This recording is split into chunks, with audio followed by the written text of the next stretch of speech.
ನಮಸ್ತೆ ವೀಕ್ಷಕರೇ, ಸುದ್ದಿಗಾರ ಲೇಡೀಸ್ಗೆ ಸ್ವಾಗತ. ನಾನು ನಿಮ್ಮ GM ರಾಜಶೇಖರ್.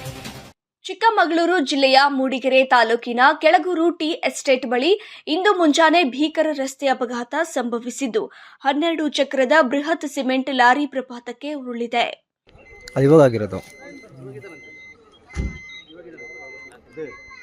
ಒಳಗೆ ಲಾಕ್ ಆಗಿದೆನಾ? ಅವನು ಒಳಗೆ ಡ್ರೈವರ್ ಒಳಗಿದ್ದಾನಂತೆ. ಓ ವರ್ಷ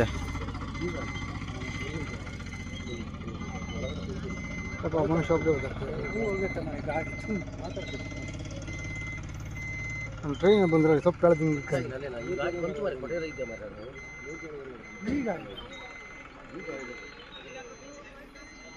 ದೊಡ್ಡಬಳ್ಳಾಪುರದಿಂದ ಹಿರೇಬೈಲು ಗ್ರಾಮಕ್ಕೆ ಸಿಮೆಂಟ್ ಹೊತ್ತು ಸಾಗುತ್ತಿದ್ದ ಈ ಲಾರಿಯು ಕಡಿದಾದ ತಿರುವಿನಲ್ಲಿ ಚಾಲಕನ ನಿಯಂತ್ರಣ ತಪ್ಪಿ ಸುಮಾರು 50 ಅಡಿ ಆಳಕ್ಕೆ ಬಿದ್ದಿದೆ. ಲಾರಿಯು ನೇರವಾಗಿ ಎಸ್ಟೇಟ್ ಕಾರ್ಮಿಕರ ಲೈನ್ ಮನೆಗಳ ಅಂಗಳಕ್ಕೆ ಬಂದು ಅಪ್ಪಳಿಸಿದ್ದು, ಅದೃಷ್ಟವಶಾತ್ ಮತ್ತೊಂದು ಪಲ್ಟಿಯಾಗದ ಕಾರಣ ದೊಡ್ಡ ಮಟ್ಟದ ಸಾವು ನೋವು ತಪ್ಪಿದಂತಾಗಿದೆ. ಅಪಘಾತದ ತೀವ್ರತೆಗೆ ಲಾರಿಯ ಮುಂಭಾಗ ಸಂಪೂರ್ಣ ಜಜ್ಜಲ್ಪಟ್ಟಿದ್ದು, ಕ್ಲೀನರ್ ಕ್ಯಾಬಿನ್ ಒಳಗೆ ಸಿಲುಕಿ ಸುಮಾರು 2 ಗಂಟೆಗಳ ಕಾಲ ನರಕ ಯಾತನೆ ಅನುಭವಿಸಿದ್ದಾರೆ.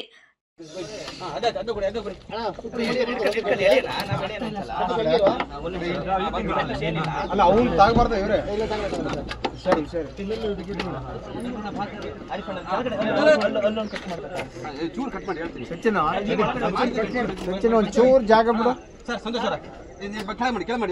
ಚೂರು ಮೊದಲು ವಿಡಿಯೋ ಮಾಡ್ತೀನಿ.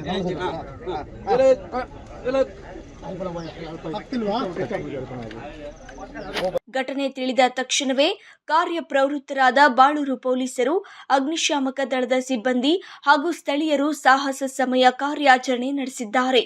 ಸ್ಥಳಕ್ಕೆ ಕ್ರೇನ್ ತರಿಸಿ ಜಜ್ಜಿದ ಲಾರಿಯನ್ನ ಪಕ್ಕಕ್ಕೆ ಸರಿಸಿ ಕ್ಲೀನರ್ನನ್ನ ಸುರಕ್ಷಿತವಾಗಿ ಹೊರತೆಗೆದು ತಕ್ಷಣವೇ ಆಸ್ಪತ್ರೆಗೆ ರವಾನಿಸಲಾಗಿದೆ. ದುರ್ಗಮ ಪ್ರದೇಶವಾದ ಕಾರಣ JCB ಮೂಲಕ ತಾತ್ಕಾಲಿಕ ರಸ್ತೆ ನಿರ್ಮಿಸಿ ಲಾರಿಯನ್ನ ಮೇಲೆತ್ತಲು ಕಾರ್ಯಾಚರಣೆ ಆರಂಭಿಸಲಾಗಿದೆ.